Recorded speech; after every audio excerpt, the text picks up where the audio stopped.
yang lumayan relate banget nih di kehidupan mahasiswa anak Gen Z zaman sekarang ya kan. Nah, kalian penasaran nggak sih kita bakal ngebahas topik apa? Jadi topik yang bakal kita bahas itu adalah pengaruh negatif dari tren diet, olahraga dan budaya wellness dari para influencer. Nah, media sosial sekarang ini kan penuh banget nih sama konten-konten kayak sarapan sehat ala influencer, olahraga 10 menit, turun 3 kilo, hidup minimalis supaya mental sehat. Tapi, menurut kalian, apakah semua itu tuh benar-benar menyehatkan atau malah bikin stres? Nah, kali ini aku udah kedatangan teman-teman aku yang bakal jadi narasumber kita kali ini.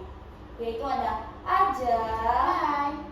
dan ada juga Sheryl ya. Oke, aku ada pertanyaan satu. Ini pertanyaan sederhana aja sebenarnya untuk mengawali bincang-bincang kita yang seru ini. Oke, pertanyaannya adalah kenapa sih mahasiswa sekarang itu gampang banget ikut tren diet atau olahraga dari influencer? Jadi kalau menurut aku itu kenapa kita gampang banget terpengaruh influencer? Itu karena mereka tuh kelihatan deket banget sama kita. Mereka tuh tampil kayak teman online yang hidupnya rapih, terus cantik dan sehat. Nah, jadi kita mikir kalau mereka bisa, kenapa kita enggak ya? Nah, apalagi sebagai anak komunikasi, aku tahu bahwa kalau visual itu punya kekuatan yang besar, cara mereka ngambil gambar, cara mereka ngomong. Nah, itu semuanya tuh dibikin menarik supaya kita itu tertarik untuk mengikuti gaya influencer tersebut. Oke, dari sini sih aku nangkepnya ya, kalau pengaruh visual sama storytelling ini sangat berpengaruh dengan apa yang dikonsumsi sama mahasiswa ini dan apa yang mereka tangkap.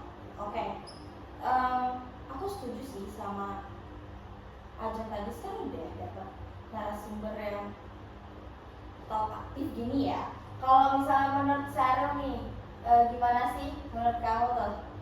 Kalau menurut aku sebagai mahasiswa komunikasi ya, aku juga ngeh kalau banyak konten itu dibuat super estetis.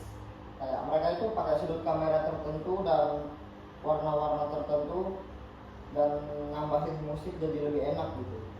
Jadi kita bawa suasana dan pengen banget hidup seperti itu nggak sih kalau menurut aku? Oke, padahal sebenarnya dunia nyata tidak seindah di video-video mereka karena pastinya mereka ngedit, ya nggak sih? Sayangnya sih kita lupa itu ya. Iya. Nah, aku mau nanya nih, kalian ada kayak pengalaman sendiri nggak? Ada pengalaman pribadi nggak? Kalau tentang yang kayak tren-tren diet gitu, kalian pernah nggak sih terpengaruh sama tren diet apa gitu? Kalau dulu aku sendiri tuh sempet kayak ikut-ikutan tren kayak what I eat in a day. Nah, jadi tuh kelihatan kayak sehat, cantik, estetik banget nih. Jadi aku kayak niru-niru tanpa mikir kalau itu tuh cocok atau enggaknya buat tubuhku sendiri. Nah, jadi akibatnya tuh aku jadi gampang buat capek, terus susah fokus kuliah, dan yang paling nyebelin adalah aku itu ngerasa kalau makan sesuatu itu nggak kayak seperti di video. Pokoknya tuh harus kayak ngikutin video supaya dilihat aku tuh cocok gitu. Berarti tuh kayak sebenarnya tuh harusnya tuh kamu nggak cocok makan itu, harusnya tuh kamu makannya yang lebih berprotein, berkarbo. Iya. Nah, karena ngeliatin yang di video-video jadinya tuh kayak apa aja deh yang penting cantik kita makan. Padahal sebenarnya sih nggak kenyang dan bikin capek. Iya, bener banget. Nah, kalau Sheryl, gimana sih pengalamanmu, pernah nggak? Aku sih pernah ikut challenge workout sama influencer luar negeri gitu kan selama 2 minggu. Nah, dari influencernya ini videonya tuh keren banget sama musiknya tuh bikin semangat banget. Tapi di hari pertama sih oke. Tapi kalau hari kedua itu lututku tuh sakit semua gitu. Kayak aku tuh nggak bisa ngikutin kayak di influencer itu. Terus di hari keempatnya tuh pinggangku tuh kram dan aku nggak bisa sholat dengan nyaman. Tapi aku maksa terus karena di video mereka tuh semuanya kayak kelihatan kuat, akhirnya malah cedera dan harus fisioterapi selama 2 minggu.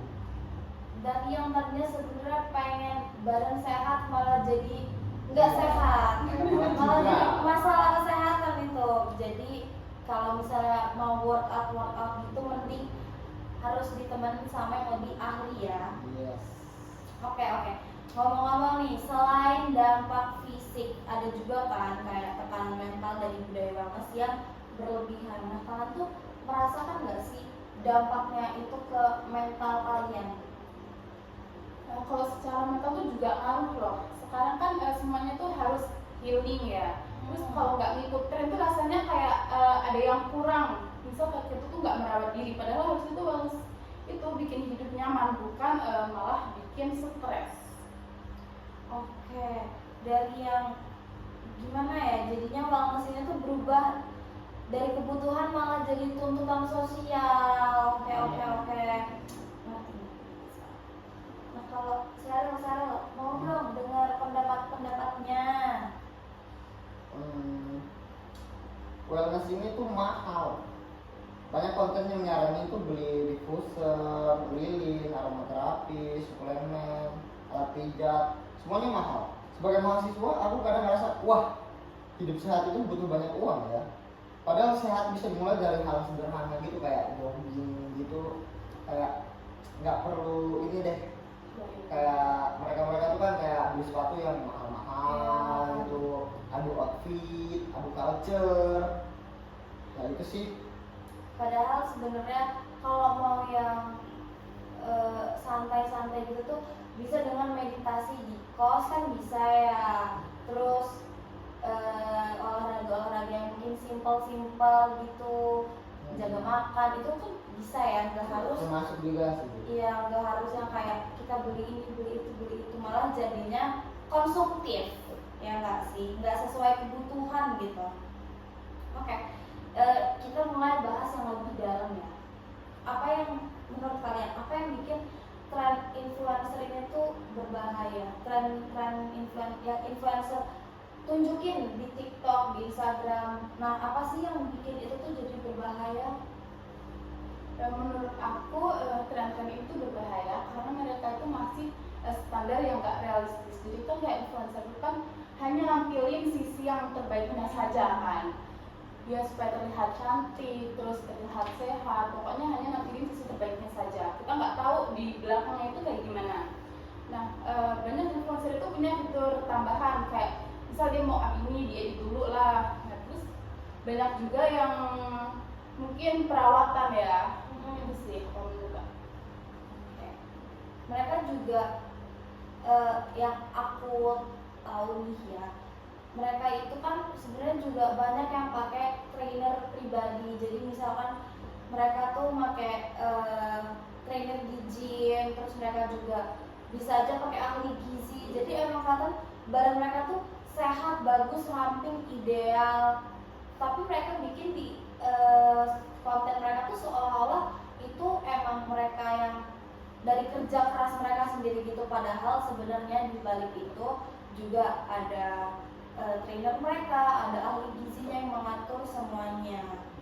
Terus mereka juga pasti ngedit ya sih. Kalau Seril, gimana nih Seril? Menurut aku konten mereka tuh general. Padahal tubuh tiap orang kan beda-beda tuh. Kayak metabolisme, hormon, gaya hidup, bahkan kondisi keuangan orang juga berbeda kan. Tapi kita maksa ngikutin pola yang bukan untuk kita gitu. Jadi itulah salahnya mahasiswa.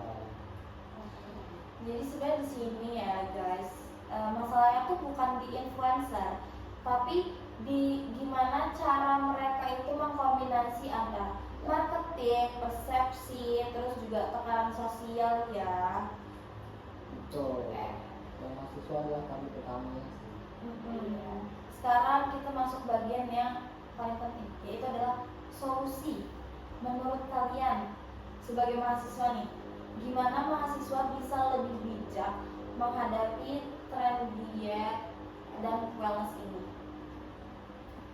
Jadi tips dari aku tuh buat teman-teman mahasiswa, ikutin yang edukatif, jangan karena cuma estetik aja nih ikut-ikutan, kita nggak tahu apa-apa. Nah, bikin standar sehat itu versi dirimu sendiri, nggak perlu sama kayak influencer. Nah, tubuhmu itu bukan konten, jadi kamu itu nggak harus hidup estetik untuk di media sosial. Jadi itu dibilang nggak cukup sih kalau buat. Kalau Sarel tipsnya, mau dong tipsnya Kalau dari aku Bang Sarel. kayak mulai pelan-pelan, kayak olahraga sehari 10 menit itu cukup kok sebenarnya untuk tubuh. Terus tidak perlu alat mahal. Kayak kita melihat orang di instastorynya tuh kayak wah alat mereka bagus-bagus, kita nggak usah minder. Kayak fungsinya tuh semuanya sama aja, sama fokus pada keseimbangan, bukan gitu. Kalau tambahan dari aku ya, kalau ada tren yang menurut kalian bagus mau diikutin gitu, mau langsung diikutin, dilihat nih di orang berhasil, aku mau coba mantap di aku langsung berhasil. Nah kalian boleh deh kayak dipikir-pikir dulu, kalian lihat dulu deh gitu, gimana si tren itu bekerja, apakah itu benar-benar cocok di kalian, apakah itu benar-benar bagus di kalian, karena kemungkinan besar itu belum tentu cocok di kalian, itu belum tentu benar, ya nggak sih? Iya, benar-benar. Nah sebelum kita tutup nih, nggak kerasa nih kan kayak kita udah mau nutup aja nih. Menurut kalian ada nggak sih pesan-pesan untuk mahasiswa atau teman-teman yang nonton deh? Kalau dari aku, jangan biarkan algoritma menentukan apa yang harus kamu makan atau bagaimana berolahraga. Kenali tubuhmu sendiri. Kalau Ajeng, Jadi tubuhmu itu bukan konten, jadi kamu nggak harus hidup estetik, mirip-mirip kayak influencer. tuh dengar ya teman-teman, pesan-pesan dari teman-teman aku ini, karena itu bagus loh pesan-pesannya, itu pesan-pesannya kayak keren banget, ini harus ditiru. Oke deh, teman-teman makasih ya udah mau nemenin aku ngobrol-ngobrol kali ini. Nah untuk teman-teman semuanya, tungguin konten-konten ngobrol-ngobrol kita yang lain. Dadah.